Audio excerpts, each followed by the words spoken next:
ఉలి బాధ భరించినప్పుడే ఒక శిల్పంగా మారి పూజలు అందుకుంటుంది.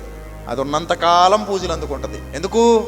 ఆ కొన్నాళ్ళ బాధ భరించింది కాబట్టి ఇప్పుడు ఆ రాయి ఏమైపోయిందంటే మంచి శిల్పం అయిపోయింది. అది పూజలు అందుకుంటుంది. అదే ఆ బాధ భరించకపోయి ఉండుంటే ఆ రాయిలాగే మిగిలిపోయేది. దానికి పూజలు అందుకునే ఛాన్స్ ఉండేది కాదు. ఇన్ ద సేమ్ వే నీ జీవితం కూడా అంతే.